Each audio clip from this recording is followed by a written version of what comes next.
Hello friends, जैसा कि मैंने आपको पिछले वीडियो में यूपी पुलिस एक्ट अधिनियम 1861 में आपको धारा 34A तक कवर करा दिया था।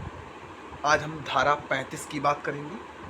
तो धारा 35 जो है वो जुरिडिक्शन की बात करता है, अधिकारिता की बात करता है कि जुडिशियल इंक्वायरी। इस धारा के अंतर्गत कांस्टेबल से ऊपर के पद का पुलिस ऑफिसर की जांच और उस पर लगे हुए चार्ज की अधिकारिता डीएम की पावर रखने वाला पुलिस ऑफिसर करेगा। जुडिशियल इंक्वायरी है, अगर कांस्टेबल के पद से ऊपर का पद है तो उसकी इंक्वायरी या उसकी जांच कौन करेगा? डीएम की पावर रखने वाला पुलिस ऑफिसर करेगा। ये हमारी धारा 35 कहती है। जांच की सच्चाई का पता लगाने का कार्य मजिस्ट्रेट करता है। ठीक, अब बात करते हैं धारा 36 की। तो इस धारा में यदि कोई व्यक्ति ऐसा अपराध करता है जो पुलिस एक्ट के अंतर्गत दंडनीय माना जाता है तो उसे दंडित किया जा सकता है। यदि वह अपराध किसी और एक्ट या रेगुलेशन में भी दंडनीय होता है तो उसके तहत भी अभियोजन चलाया जा सकता है, अर्थात दंडित किया जा सकता है। परंतु दोनों में दंडित नहीं कर सकते, किसी एक में ही दंडित करना पड़ेगा। धारा 36 ये कहती है कि यदि कोई व्यक्ति ऐसा अपराध करता है जो पुलिस एक्ट के अंतर्गत दंडनीय है या किसी और लॉ के अंतर्गत दंडनीय है तो उस पर अभियोजन चला जाएगा। लेकिन जो अभियोजन चलेगा वो दोनों में से किसी एक पर ही चलाया जाएगा। ऐसा नहीं कि पुलिस एक्ट से अलग चलाया जा रहा है और अलग लॉ पे अलग चलाया जा रहा है। ये धारा 36 कहती है। धारा 37 वसूली की बात करती है। इस धारा के अंतर्गत पुलिस अधिनियम के द्वारा दिए गए जुर्माने को सेक्शन 64 से 70 आईपीसी तथा 421 से 424 सीआरपीसी के तहत लागू हो। लेकिन इसका एक परंतुक है। यदि कोई व्यक्ति पुलिस एक्ट धारा 34 के तहत लगाए गए जुर्माने में चूक करता है तो उसे दंडित किया जाएगा, जिसे 8 दिन का कारावास हो सकता है। लेकिन इसमें आईपीसी की सेक्शन 65 प्रभावित नहीं करेगी। तो धारा 37 वसूली के ऊपर है और धारा 34 के तहत लगाए गए जुर्माना। तो धारा 34 के तहत लगाया गया जुर्माना क्या है कि जो इस प्रकार के 8 अपराध करता है, बेतहाशा सवारी करता है, जीव जंतु के साथ निर्दयता करता है, यात्री को बाधा पहुंचाता है, विक्रय के लिए वस्तुओं के मार्ग पर धूल फेंकता है, इन 8 अपराधों में जो भी उस पर जुर्माना लगाया गया, अगर वो जुर्माना नहीं देता है तो उसको 8 दिन का साधारण कारावास हो सकता है। फिर इसमें अगले सेक्शन की बात करते हैं। धारा 42 है परिसीमा। इस धारा में पुलिस एक्ट के अंतर्गत किसी व्यक्ति के विरुद्ध चलने वाली कार्यवाही तथा सभी अभियोजन परिवादित कार्य करने की तारीख के 3 महीने के भीतर, अन्यथा कार्यवाही करने से पहले 1 मंथ का नोटिस लिखित तौर पर उस व्यक्ति को एसपी और एडिशनल एसपी को दिया जाता है जो कार्यवाही कर रहा है। कार्यवाही के बारे में नोटिस और कार्यवाही का कारण कि किस पर्पस से आप कार्यवाही कर रहे हैं उसका नोटिस आपको एसपी और एडिशनल एसपी को देना पड़ेगा। ये हमारा है धारा 42 जो परिसीमा है। पुलिस एक्ट के अंतर्गत किसी व्यक्ति के विरुद्ध चलने वाली कार्यवाही तथा उसके अभियोजन के परिवादित कार्य करने की तारीख को 3 महीने के भीतर ये नोटिस देना पड़ेगा। अब आता है इसमें धारा 43 सेक्शन 43 अभिवचन प्लीडिंग। इस धारा के अंतर्गत जब कोई पुलिस ऑफिसर के हैसियत से कोई कार्य करता है, यदि उस पुलिस ऑफिसर पर कोई कार्यवाही या अभियोजन चलाया गया है तो वह पुलिस ऑफिसर उसका अभियोजन करे और वह कार्य उसने अपनी मर्जी से नहीं बल्कि मजिस्ट्रेट के वारंट के तहत किया है, साबित करने के लिए मजिस्ट्रेट के द्वारा लाया गया वारंट पेश करने पर उस अभियोजन से उसे दोष मुक्त कर दिया जाएगा और डिक्री पारित का हकदार होगा अपने पक्ष में। तो प्लीडिंग का मतलब क्या होता है, धारा 43 क्या कहती है कि इस धारा के अंतर्गत यदि किसी पुलिस ऑफिसर व्यक्ति पर कोई अभियोजन चलाया जा रहा है और उसने वह कार्य मजिस्ट्रेट के वारंट के अनुसार किया है, तो उसको, उस पुलिस ऑफिसर को वह वारंट दिखाना पड़ेगा कि उसने मजिस्ट्रेट के वारंट के द्वारा ये कार्य किया है। तो ये अभियोजन उस पर ख़त्म कर दिया जाएगा और उसको दोष मुक्त करार दिया जाएगा। लेकिन और डिग्री पारित करने का हकदार होगा अपने पक्ष में, मतलब अपने पक्ष में डिग्री पारित कर सकता है कि मैंने जो भी कृत्य किया है, मैंने जो भी कार्य किया है वो मजिस्ट्रेट के वारंट के अनुसार किया। ठीक, अब देखिए, अब इसमें क्या है कि पुलिस एक्ट 1861 में दो डायरी की बात आती है, एक है जनरल डायरी, एक है केस डायरी। तो पुलिस फॉर्म नंबर 217 और police form number 342, general diary जो है वो पुलिस फॉर्म नंबर 217 की है और जो केस डायरी है वो पुलिस फॉर्म नंबर 342 की है। तो जनरल डायरी जो आती है वो सेक्शन 44 में आती है, ठीक, और केस डायरी भी उसी के अंतर्गत आती है, जिसमें मैंने आपको कई पैरा आपको बताए हैं, 291, 292, 94, 295, 296, 297, 298, 299, ये सब जनरल डायरी के अंतर्गत है।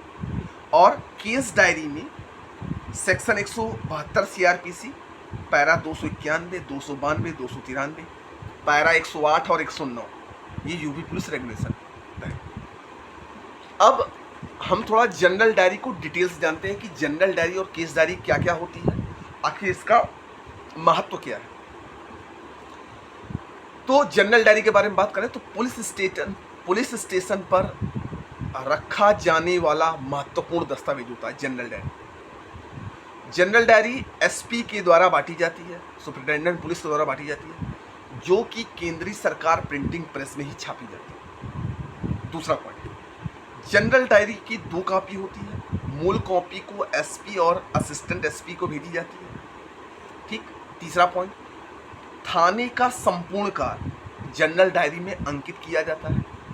चौथा पॉइंट, जनरल डायरी को देखकर थाना प्रभारी का कार्य, कुशलता और निपुणता का ब्यौरा जाना जाता है जनरल डायरी के द्वारा। जो भी थाना प्रभारी उस जनरल डायरी में जो कुछ भी लिखता है उसको देख के ही उस थाने की कार्य कुशलता और निपुणता के बारे में पता चलता है। अगला पॉइंट, DM जनरल डायरी को मंगवा सकता है या तो उसका निरीक्षण कर सकता है थाने पर आकर। अगला पॉइंट, सीनियर ऑफिसर थाने की जनरल डायरी को देखकर उस थाने में कामकाज का पता लगा सकता है। जो सीनियर ऑफिसर होगा वो थाने की जनरल डायरी को देखकर कामकाज का पता लगा सकता है कि आज काम क्या क्या करना है। अगला पॉइंट, जांच और विचारण में न्यायालय जनरल डायरी को मंगवा सकता है। इंक्वायरी और इन्वेस्टिगेशन में न्यायालय मतलब कोर्ट जो है, माननीय कोर्ट जो है वो जनरल डायरी को मंगवा सकता है। अगला पॉइंट, जजमेंट और एविडेंस में जनरल डायरी का उपयोग नहीं किया जाता है। तो ये बात आपको ध्यान रखनी है कि जजमेंट और एविडेंस में जनरल डायरी का उपयोग नहीं किया जा सकता, ठीक। ये तो थी हमारी जनरल डायरी की बात। उसके बाद केस डायरी। केस डायरी क्या है? SP कार्यालय में से बांटी जाती है। इसका संबंध इन्वेस्टिगेशन अर्थात अन्वेषण से होता है, जिसे अन्वेषण ऑफिसर रखता है, जिसे इन्वेस्टिगेशन ऑफिसर रखता है। केस डायरी SP कार्यालय से बांटी जाती है। इसका संबंध इन्वेस्टिगेशन मतलब अन्वेषण से होता है, जिसको इन्वेस्टिगेशन ऑफिसर रखता है। केस की केस डायरी अलग होती है, प्रत्येक केस की केस डायरी अलग अलग होती है। केस डायरी में इन्वेस्टिगेशन संबंधित प्रतिदिन ब्यौरे का लिखा जाता है, प्रतिदिन ब्यौरे को लिखा जाता है इन्वेस्टिगेशन ऑफिसर के द्वारा, ठीक।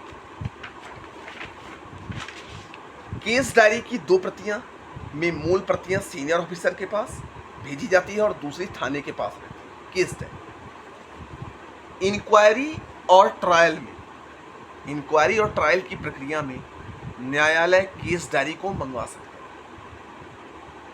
है। लेकिन एविडेंस के रूप में केस डायरी का प्रयोग नहीं होता।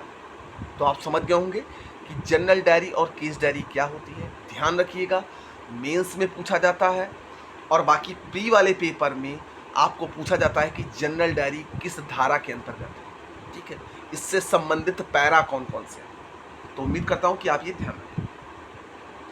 अब बात करते हैं सेक्शन 44 जनरल डायरी की। जनरल डायरी और केस डायरी का मैंने आपको पूरा सारांश बता दिया है। अब हम देखते हैं सेक्शन 44 जनरल डायरी, जिसका पुलिस फॉर्म नंबर 217 है। पुलिस थाने का भारसाधक अधिकारी का वैधानिक कर्तव्य है कि पुलिस स्टेशन में जनरल डायरी रखे जो राज्य सरकार में विहित कर रखा है, जो राज्य सरकार ने निहित कर रखा है। पुलिस थाने का भारसाधक अधिकारी का वैधानिक कर्तव्य है कि वह जनरल डायरी को थाने में रखे जो सरकार ने निहित कर रखा है। अब इसमें कुछ पॉइंट है।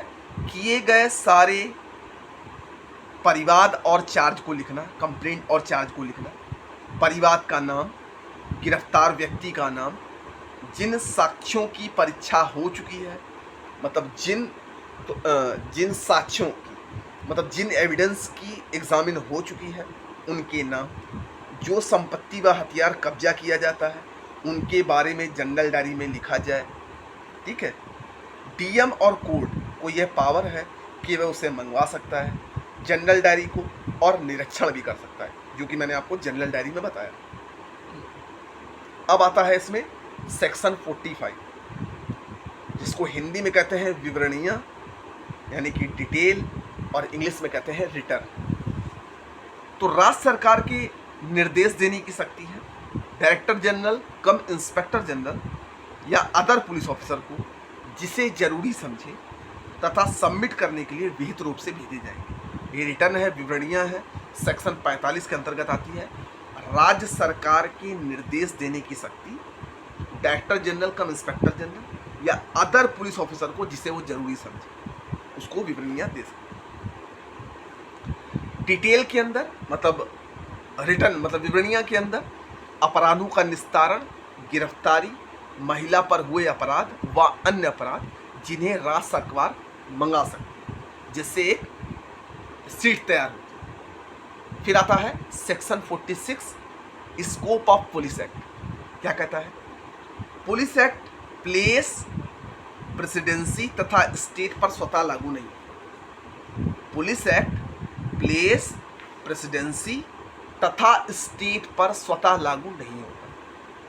पुलिस एक्ट राज्य सरकार के द्वारा जारी उद्घोषणा पत्र के द्वारा प्लेस, प्रेसिडेंसी तथा स्टेट पर लागू होता है। जब राज्य सरकार ये उद्घोषणा करती है तभी पुलिस एक्ट प्लेस, प्रेसिडेंसी तथा स्टेट पर लागू और वह उसका विस्तार भी कर सकती है। इसका क्लॉज 2, राज्य सरकार के नियम बनाने की शक्ति, प्रक्रिया को विनियमित करने के लिए जिसे मजिस्ट्रेट व पुलिस ऑफिसर के कर्तव्यों का पालन करने के लिए शर्त, नियम, आदेश के द्वारा प्रभावी बनाने के लिए नियम बनाती है तथा राज्य सरकार उन नियम शर्तों को संशोधन कर सकती है और नए नियमों को जोड़ व घटा सकती है। तो जब राज्य सरकार ये उद्घोषणा करती है कि पुलिस एक्ट प्लेस, प्रेसिडेंसी तथा स्टेट पर लागू होगा तो वह उन पर नियम और कानून बनाती है तथा उन पर वो संशोधन कर सकती है।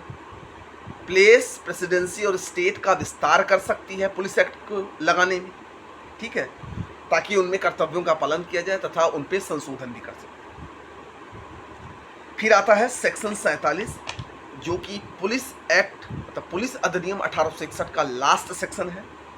राज्य सरकार का डिक्लेरेशन। राज्य सरकार ये घोषित करती है कि डीएम जो प्राधिकार ग्राम चौकीदार तथा ग्राम पुलिस अधिकारी पर घोषित करता है कि वह प्राधिकार एसपी कर सकता है डीएम के जनरल कंट्रोल के द्वारा। पर्पस क्या है? राज्य सरकार के अंतर्गत आने वाले क्षेत्र पुलिस एक्ट को प्रभावशाली कर सके। ठीक, तो ये हमारा सेक्शन 47 है, राज्य सरकार का डिक्लेरेशन।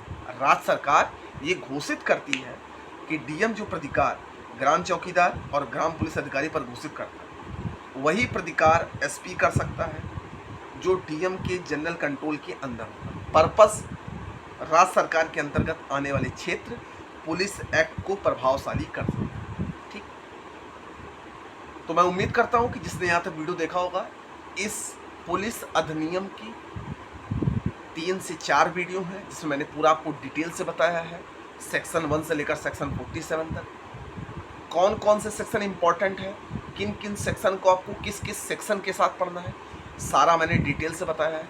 इसके बाद भी अगर कोई दिक्कत होती है तो आप कमेंट पर ज़रूर लिखिएगा, जो भी वीडियो को पूरा देखता है। और आगे हम नेक्स्ट वीडियो में आपको ज़रूर मिलेंगे, तब तक के लिए धन्यवाद।